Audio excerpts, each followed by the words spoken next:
think people have got a duty to help animals. Not everybody obviously thinks that, but I personally think that you can't... I mean, would you walk past a person who was really hungry and suffering?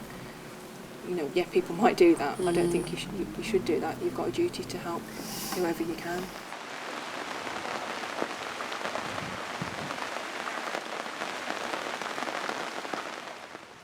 We don't really have a name for our sanctuary. It's just kind of what's going on in my life at the moment, and that is caring for a lot of stray and feral cats, as well as some rescue cats. With me, I've always really loved cats, and I don't like to see them hungry or needing help. So it's not like I even think about it. If I can help, then I'll help. It's quite simple, really. Yeah, I was never originally a mad cat lady. I'm a mad animal person.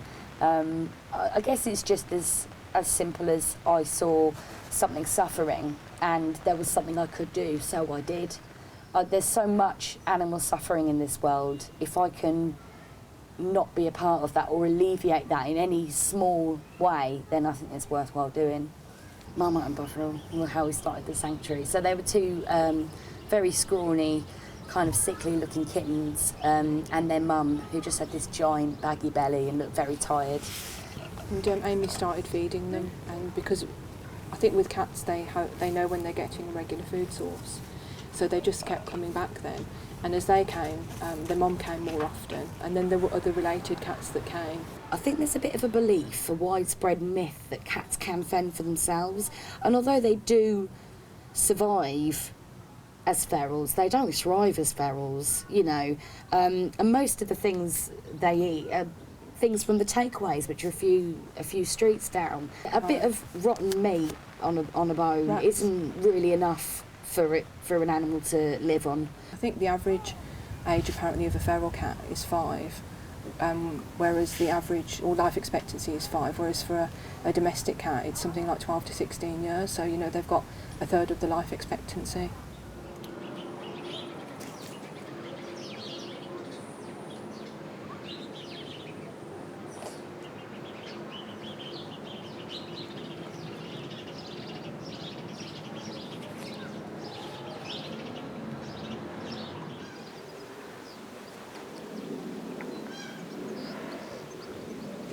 The name of the sanctuary is FRIEND, which stands for Farmed Animal Rescue Information Education for the Needy and Dependent, which is a bit senseless, but it was a name that Mary and my late wife come up with.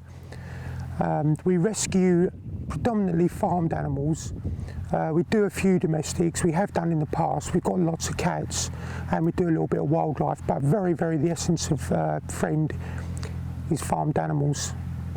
Which would be cows, pigs, sheep, goats, chickens, turkeys, ducks, the whole spectrum of farmed animals. I suppose I do feel good for doing this, I do. But the reason I do it is because I really believe, even before I become vegan, I do believe in anti-oppression and equality. And I used to do humanitarian work. That was more my vibe. And then when I met Marion and she explained to me about the animals, I suddenly realised animals needed my help more. And the reason is because they haven't got a voice. And not only have they not got a voice, they cannot run away. At least with a human oppressive issue. It's not, of course, not every case. And there is severe, you know, I used to be doing humanitarian work, so severe. But at least they'll have a voice. And they can run away, so they've got a slight more chance of escaping oppression than animals. Animals, I've got no chance, and that's whether it's on farms, in laboratories. They've got no voice, no chance of running away. I think it'd be wonderful if all zoos could be shut and animals could be looked after in sanctuaries with people that want to come and volunteer and help. Like I say, the first time I was here was 5 years ago, so I'm new to this game.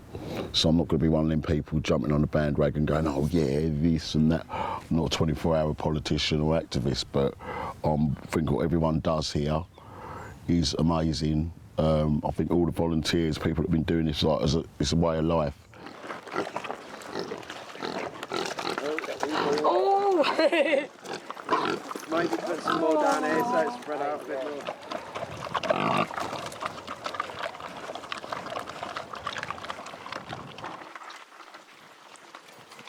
Big Nuts is better than Gorilla Biscuits, Johnny.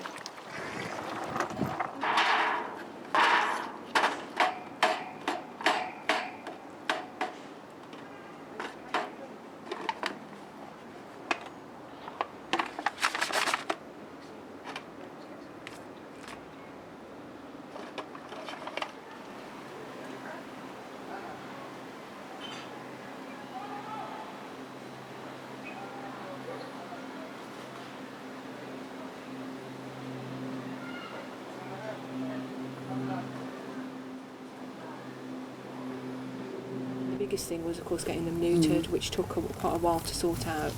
But the main 10 or 11 that were coming, they all got neutered in that first winter that we knew them. I think that's the most important That's the biggest bit, issue, is getting them neutered, because obviously then they're not reproducing, and they're not, the cats that are born then are not going off and reproducing, so we put a stop to that number of cats, and that affects their health because they're not fighting, they're not being weakened by obviously pregnancy, and not catching infections from other cats. So you can see that through the feeding and through the medical care and the neutering that the cats have got a much better quality of life. They wouldn't have had that quality of life if they weren't being helped by humans. He's going to be starving. He'll just run out. Is he too scared to come out? Oh, he's torty, yeah? Baby. Beautiful you are. That's a girl. Hello, darling. But we won't know. I can't tell the difference between these two. But either way, they go up the alleyway is just there. Thank you so much. Who's got them on? You've got them on. I've got them on. Can I let her out now? Shall I let them out in the alleyway rather than in the garden, do you think? We've had the Cats Protection League come here, and they are trapping some of the cats which haven't been spayed or neutered. There are so many in this area. What we have to do is basically put down a trap and put some scraps of meat in there, and then it won't take too long before a cat starts getting interested, and then they start walking around the trap and having a look inside and trying to get the food basically through the bars of the trap, and usually they don't succeed, and then they start going in quite slowly, and then eventually hopefully they'll step on a bar which is where the trap is set, and then that will close the trap from the other side. And then they're taken to the vet, and this is a 24-hour vet, so they're taken there straight away, and they have their operation in the morning, and then they're released back to the Cats Protection at about 6 o'clock, and then they arrive back here about 7, and then we open up the trap. So we open up the cat carrier, and then we just let them out.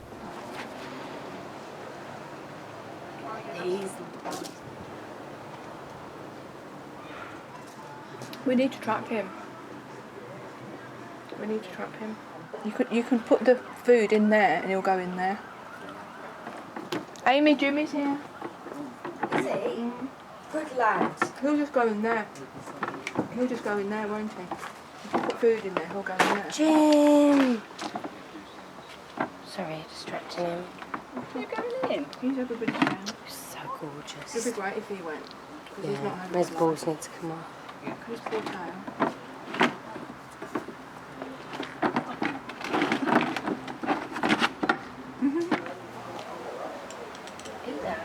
Be quiet. Yeah. I think they just love the excitement of being night as well.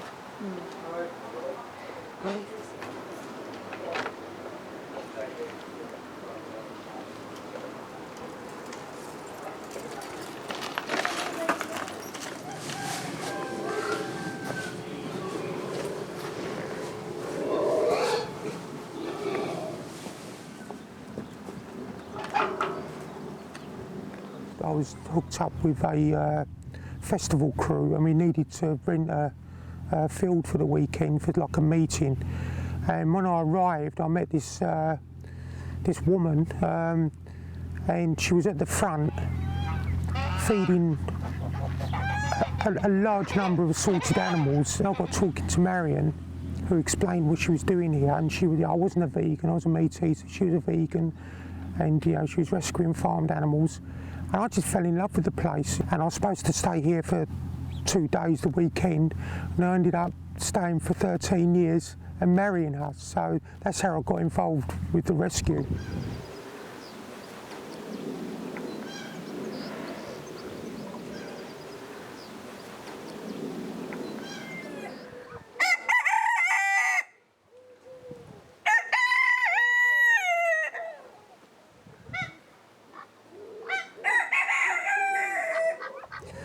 The work I do is important primarily because it's an educational tool. Well, it's important for the animals individually, of course. If you're due to be slaughtered and someone saves your life, you'd consider it important. But beyond that, it's a very good educational tool for animals, or especially farmed animals, in the sense of when people come here, most people go to zoos to see wild animals and don't really give much thought to the animals they eat. But when they come here, they'll meet the animals, they'll meet farmed animals. And when they do meet them, just the same for me, you suddenly realise how very sentient they are, how very clever they are, how sad they can get, happy, fearful, terrified. And it suddenly becomes where you kind of distance yourself from the animals you eat. Normally most people dealings with farmed animals is in a shop, already butchered, cut up. When you come here, you interact with them, and people learn that actually these are sentient animals, and they're not, and to treat them cruelly, which is basically the slaughter process and other processes, is actually cruel. It's unethical. Well, I think being a vegan, you feel like you're doing something for animals by not eating them, but at the same time, it's sort of like the minimum you can do, really. So to be able to actually help these animals and help with the outreach that people do here, it feels like I'm actually contributing more to,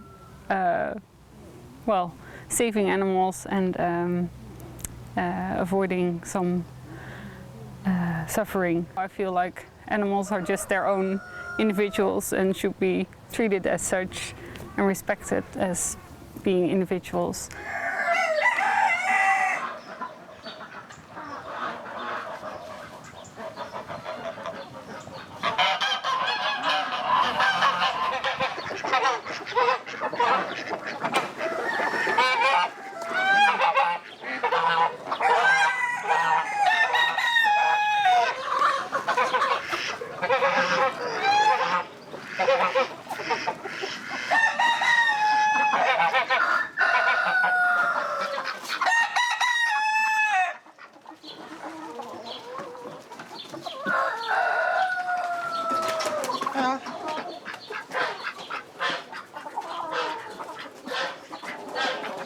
I have to let her feed out the bucket, and if you look at the top of her beak, it's been beat so severely that she can't actually, struggles to pick up food off the ground. In the turkey industry, they're basically, it's the Christmas industry, really. Yeah, because they're so intensively farmed, they have to be debeaked just to stop them pecking each other. And it's a cruel process. It's just they're just burnt off, really. Their beaks are just pushed into a sort of a hot griddle. And the one thing's here it's just too far short, so it can't really eat properly. And when they're too far short, they can't grow back either. If you just take a little bit off, like they should, that'd be sort of welfare standard. They will grow back in time, but this poor soul, it's permanently, its top beak's missing, really.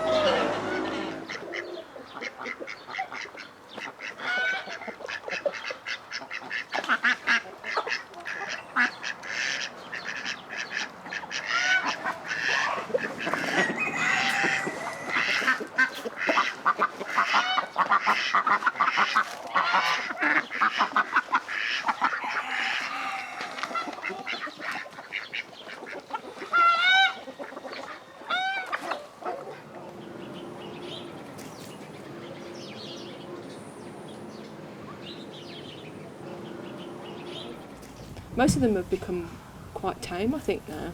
You can stroke some of them, so they're not quite feral. There are some that will still kind of, the heckles will go up as you approach them, and they will keep this distance between you and them constantly.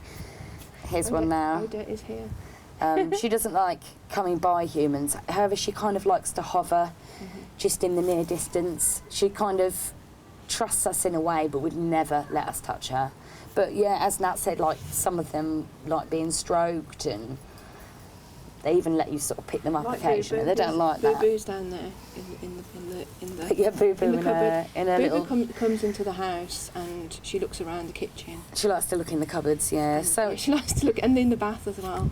yeah, in a sense, I sometimes think, you know, a cat like that would be suitable for rehoming, but it's been so long that she's been living here, and as long as she's healthy and safe here, then I would never really remove her from the environment. Because feral cats, I think people like to call them community cats now.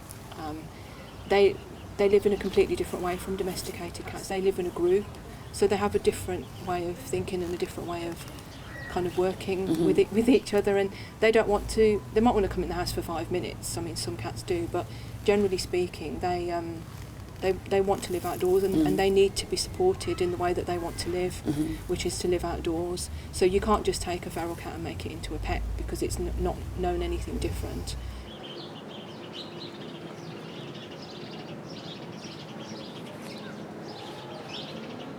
Animals are not. They're not here for us to use. We've got to get out of that kind of mindset that even you know, farmed animals, domestic animals, they're not. It's oppression. If you're using something for your own benefit, it's oppressive. An animal would not choose to be eaten. It would not. It would very fine. That'd be the last thing you'd want to do, is just run into a slaughterhouse and get turned into chops or mince and things for you to consume.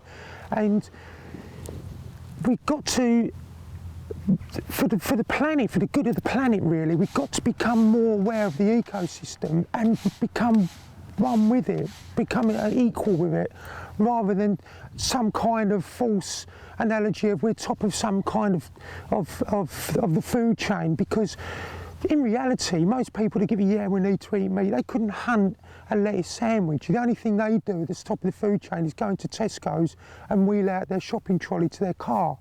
So I don't buy into this kind of, you know, animals are there. We should be farming animals for our consumption, or not just consumption, but to wear their skins.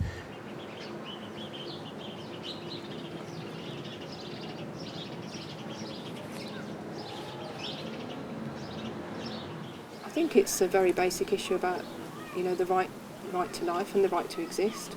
I mean, every living creature has a right to life and also to have a quality of life. And just as it is with people, if you can help somebody live a better life by giving them something or helping them in some way, then you have to do that with an animal. I mean, animals and cats, they can't hunt like they used to be able to. You know, there might not be mice around, and it can be difficult for them to get food sources. And if you've got the resources and you can help them and feed them, then you have to do that.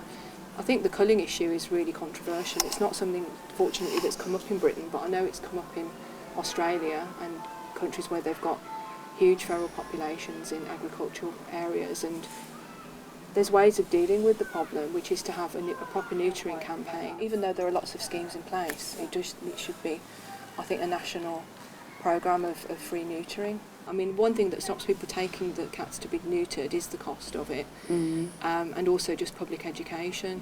So culling is a huge last resort that isn't necessary, because there's so many other things that can be done to help the problem. Killing these animals that give people so much pleasure, and they've got their own lives and, you know, happy things that they do as well. They've got a right to live as much as any of us.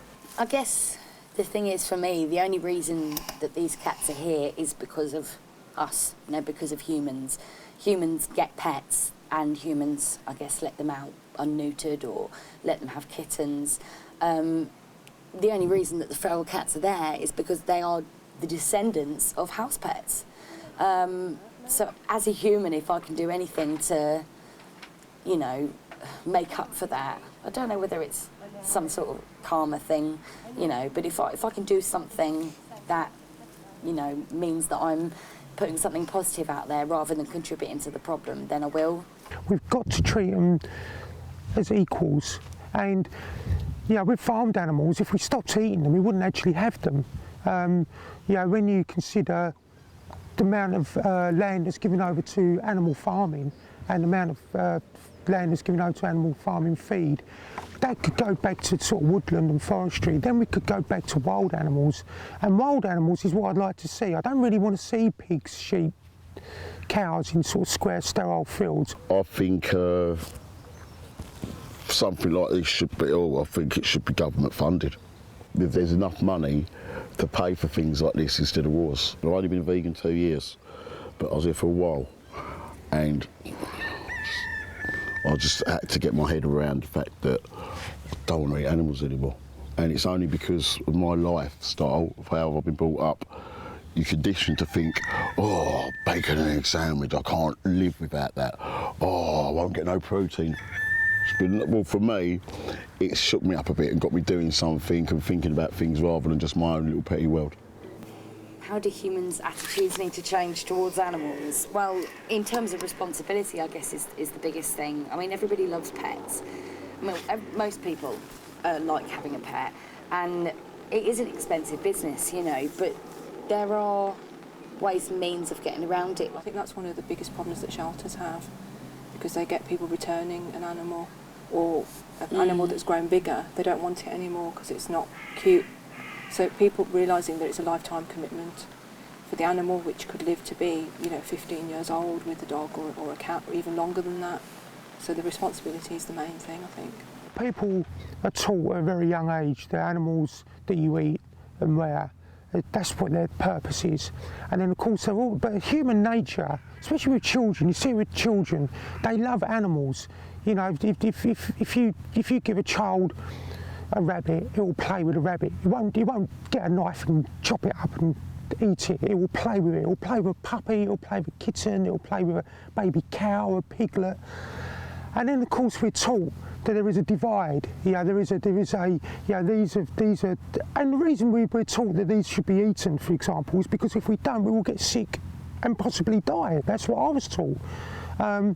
Where these animals very much are companion animals. We consider them as friends, part of the family. But that's taught. But the reality is, because you can study a child's relationship with animals across the board, it would not eat them animals. Especially they're all babies, because that's what we do. We eat baby animals. They're not grown-ups. The average age of an animal is now less than a year. In this culture, we don't eat dogs and cats. They're our friends. They're the ones that kind of get preferential treatment, if you like. Though they suffer appalling abuse as well, but generally they are treated, a lot kinder and more respectful than farmed animals. I mean, we are a nation of animal lovers. Most people have got a dog, a cat, or a hamster. But I think there's a real hierarchy in terms of what kind of animals deserve to live in a family home and deserve that right to life, really.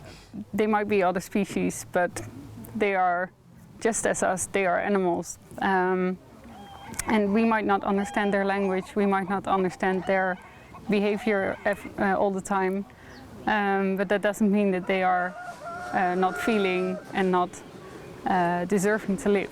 And I think that the right to live is the most basic right you can have, and as humans we have that right, and I think every animal should have it.